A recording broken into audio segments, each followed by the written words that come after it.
सासू माँ की रोक टोक का समाधान। बहू, कहाँ जा रही हो? रत्ना जी बोली। मम्मी, बाजार से कुछ सामान लाना था। प्रिया बोली। बहू, ऐसे बाजार में अकेले जाना अच्छा नहीं लगता, रत्ना जी ने कहा। पर मम्मी जी, कुछ ज़रूरी काम है, प्रिया बोली। तो मुझे बता दे, तुम्हारे ससुर जी से मंगवा दूंगी। बहू बेटियों को ऐसे घूमना शोभा नहीं देता। अभी तुम्हारी शादी को दिन ही कितने हुए हैं, कोई क्या बोलेगा? रत्ना जी बोली। मम्मी जी, अब हर सामान पापा जी से मंगवा नहीं सकती। ये भी 15 दिन में आते हैं और शादी के पहले भी अकेली ही जाती थी, तो अब क्या समस्या है? प्रिया बोली। बहू, अब शादी हो गई है तो ऐसे घूमना सही नहीं और ना मुझे पसंद, रत्ना जी तुनक कर बोली। मम्मी जी, पड़ोस की सौम्या के साथ चली जाती हूँ, प्रिया ने कहा। बहू, तुमने तो जिद ही पकड़ ली। जब मना कर दिया तो समझ नहीं आता। अनुज आए तब चली जाना। मेरी तो आज हिम्मत नहीं, बाद में मैं चली चलूँगी, रत्ना जी बोली। रहने दीजिए, मुझे नहीं जाना, कहकर प्रिया अपने कमरे में चली गई। रत्ना जी और कमल जी के 2 बच्चे, अनुज और अमित। अमिता की पहले शादी हो गई। अनुज की शादी प्रिया से 6 महीने पहले ही हुई थी। अनुज की नौकरी दूसरे शहर में होने के कारण वो वहीं रहता। 15 दिन में आता। प्रिया को रत्ना जी ने यह कहकर रोक लिया कि नई बहू है और अनुज के साथ बाद में चली जाएगी। शाम को अनुज से बात करते हुए अनुज बोला, क्या बात है, आज उदास लग रही हो? आप यहाँ रहते नहीं, कभी कोई भी सामान की ज़रूरत हो तो मम्मी जी बाहर जाने में मना कर देती हैं। अब आप ही बताओ, मैं क्या करूं?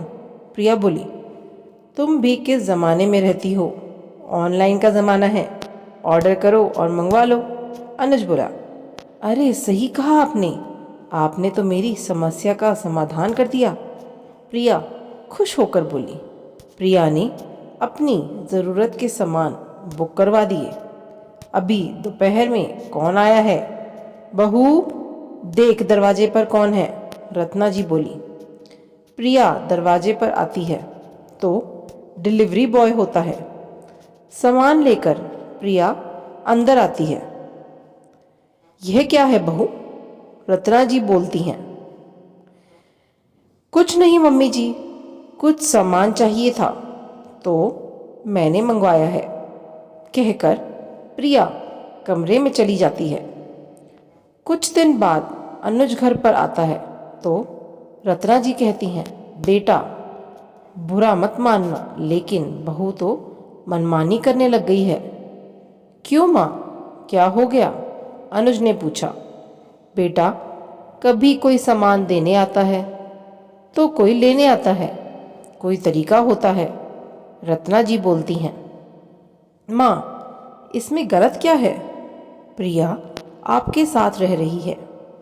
नए घर में रहते हुए वह धीरे धीरे आपको व्यवस्थित कर रही है, लेकिन उसकी स्वयं की भी तो ज़रूरतें हैं। वह हर काम के लिए आपको और पिताजी को नहीं कह सकती। मैं यहाँ रहता नहीं हूँ, अब आप ही बताइए, उसने गलत कैसे किया? आपको पसंद नहीं था उसका बाहर जाना तो मैंने ही उसे यह उपाय सुझाया, अनुज बोला। आजकल तो बीवी के आते ही बेटे पहले उनकी सुनते हैं, तो मैं क्या कहूँ, जैसा तुम दोनों को ठीक लगे वैसा ही करो, कहकर रत्ना जी कमरे में चली गईं। सही में अनुज, आपने मेरी बहुत बड़ी समस्या का समाधान कर दिया। अब मैं अपना सामान अपनी पसंद से ले भी सकती हूँ और मम्मी जी की सुननी भी नहीं पड़ेगी, प्रिया मुस्कुराते हुए बोली। दोस्तों, कई परिवारों में ही स्थिति आती है कि पति घर से बाहर रहता है तो पत्नी को अपनी ज़रूरतों का सामान लेने के लिए भी दूसरों का मुंह देखना पड़ता है।